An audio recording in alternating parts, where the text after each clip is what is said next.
নমস্কার বন্ধুরা, old and new কুইজিনের আজকের রেসিপিতে আপনাদেরকে স্বাগত জানাচ্ছি।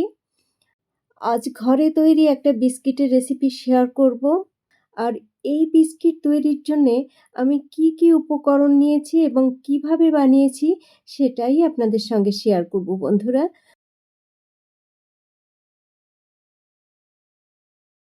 বিস্কিট তৈরির জন্য প্রথমে একটা পাত্রে 1 কাপ ময়দা নিয়ে নিচ্ছি।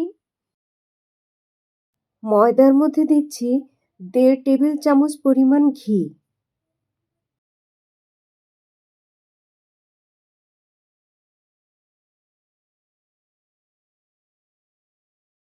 এখন ময়দা আর ঘি ভালোভাবে ময়ান দিয়ে নেব।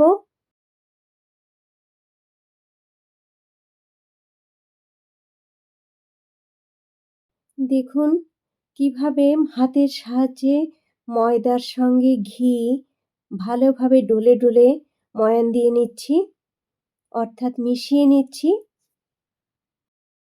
ময়দা বিস্কিটের উপযুক্ত ময়ান হয়েছে কিনা তা বোঝার জন্য কিছু ময়দা হাতের মুঠিতে নিয়ে চেপে দেখুন ঠিক এই রকম একটা মুঠি হলো। একটু চাপ দিলাম, ঠিক গুঁড়ো হয়ে গেল।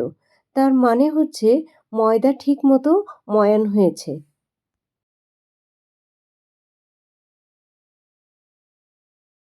এখন এর মধ্যে দিচ্ছি চিনি গুঁড়ো।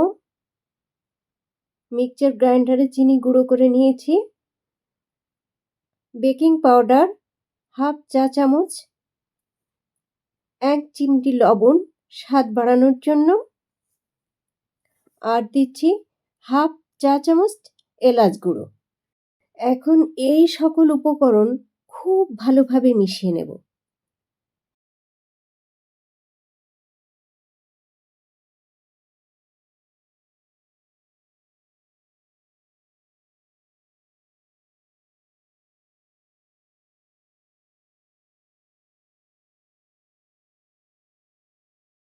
সব উপকরণ ভালোভাবে মিশিয়ে নেওয়ার পর দিয়ে দিচ্ছি একটা ডিম। ময়দার সঙ্গে ডিম খুব ভালোভাবে মিশিয়ে নেব, অর্থাৎ মেখে নেব, যাতে একটা স্মুথ ডো তৈরি হয়।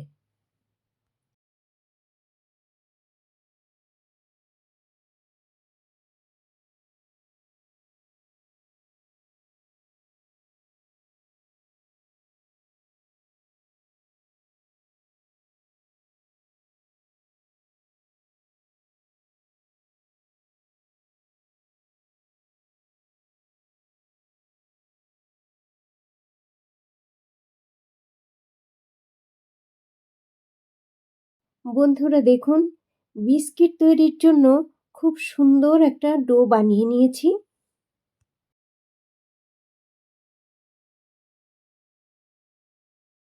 বিস্কিট বেক করার জন্য একটা বেকিং ট্রে নিয়েছি, আর তার মধ্যে নিচ্ছি সামান্য ঘি। আর এই ঘি বেকিং ট্রের মধ্যে ভালোভাবে লাগিয়ে নিচ্ছি।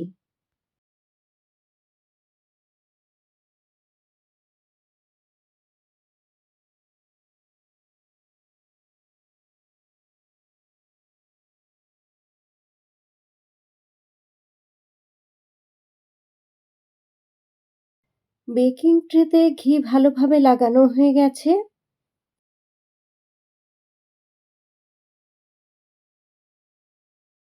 এই ডো থেকে এবার 1 টেবিল চামচ পরিমাণ ডো নিয়ে আমি আলাদা করে রাখছি বিস্কিটের শেপ দেওয়ার জন্য।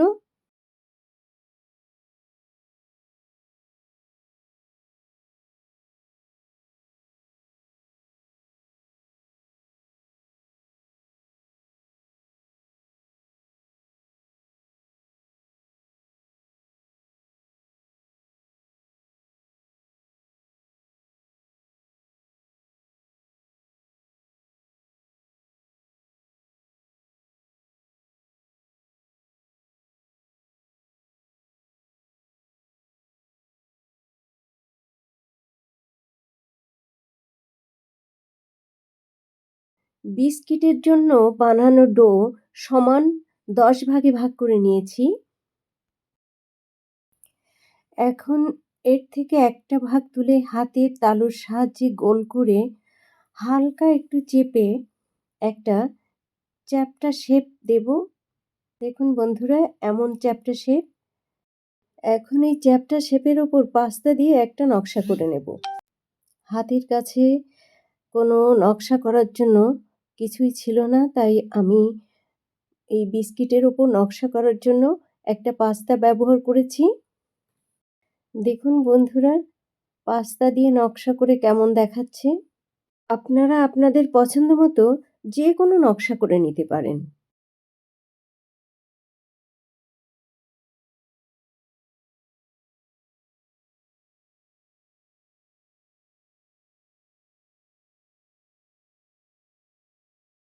বন্ধুরা, সব বিস্কিটগুলোর ওপরে একইভাবে নকশা তুলে এই ট্রের ওপর সাজিয়ে দিয়েছি।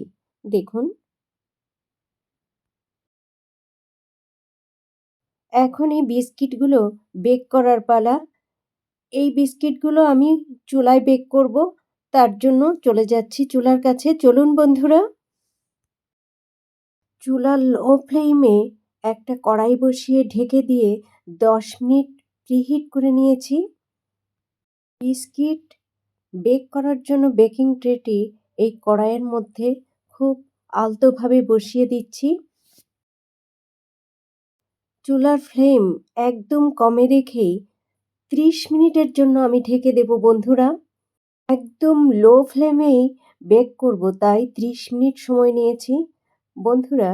তবে মাঝে একবার একটু চেক করে দেখব, যদি আমার কাঙ্ক্ষিত কালার এবং বেক ঠিকমতো হয়, তাহলে আমি তার আগেও উঠিয়ে নেব এবং সময়টা আপনাদেরকে জানিয়ে দেব। বন্ধুরা, 20 মিনিট পর একবার চেক করেছিলাম, কিন্তু আমার মন মতো বেক হয়নি, তাই আমি আরও 10 মিনিট বেক করে নিয়েছি। এখন বিস্কিটগুলো এই বেকিং ট্রের ওপর উল্টে দিচ্ছি উপরের পাশ বেক করার জন্য।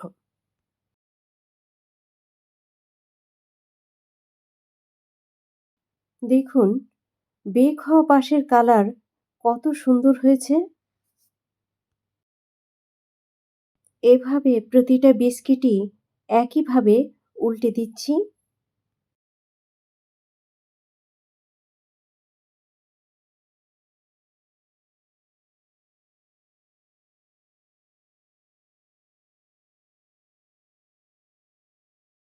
আগের মতো বিস্কিটের এপাশও 30 মিনিট বেক করে নেব। যেহেতু আগেরবার 30 মিনিট বেক করাতে বিস্কিটের খুব সুন্দর বেক হয়েছে এবং সুন্দর কালার হয়েছে, সেজন্য এপাশও ঠিক একই সময় ধরে বেক করব। যদিও 1 ঘন্টা সময় খুব বেশি, কিন্তু বন্ধুরা, ধীরে ধীরে এই বিস্কিট বেক হওয়ার কারণে দারুণ ক্রিস্পি হয়েছে, আর এর স্বাদও হয়েছে অতুলনীয়। 30 মিনিট বেক করে নিয়েছি বন্ধুরা। এবার ঢাকনা তুলে নিচ্ছি।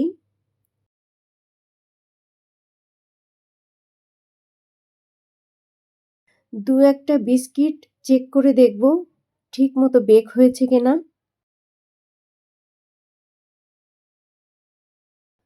প্রতিটি বিস্কিটই খুব ভালোভাবে বেক হয়েছে।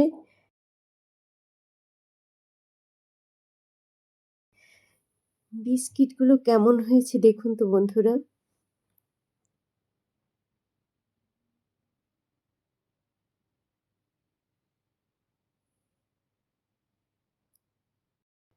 একে একে সব বিস্কিট উল্টে দিচ্ছি ঠান্ডা হওয়ার জন্য।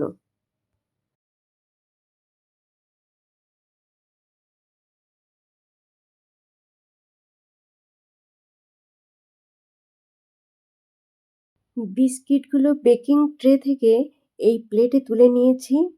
এখন একটা বিস্কিট আপনাদেরকে ভেঙে দেখাবো বন্ধুরা। দেখুন, এই বিস্কিটের মধ্যে কেমন হয়েছে।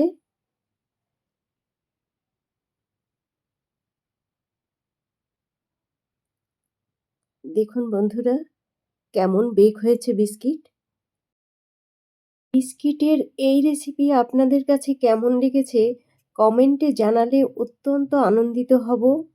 আর এই রেসিপিটি যদি আপনাদের ভালো লেগে থাকে তাহলে আমার এই চ্যানেলটিকে লাইক, কমেন্ট, শেয়ার এবং সাবস্ক্রাইব করবেন প্লিজ। পাশে থাকা বেল বাটনটি প্রেস করে দেবেন, তাহলে আমার নিত্য নতুন ভিডিও আপলোডের সঙ্গে সঙ্গে আপনারা তার নোটিফিকেশান পেয়ে যাবেন। বন্ধুদের সঙ্গে শেয়ার করে দেবেন, তাহলে আমার এই ছোট্ট চ্যানেলটি এগিয়ে যেতে সক্ষম হবে। এতক্ষণ ধরে বিস্কিটের রেসিপিটি ধৈর্য সহকারে উপভোগ করার জন্য আপনাদের সকলকে অসংখ্য অসংখ্য ধন্যবাদ। ভালো থাকুন, সুস্থ থাকুন। আবারও দেখা হচ্ছে পরবর্তী কোনো রেসিপিতে।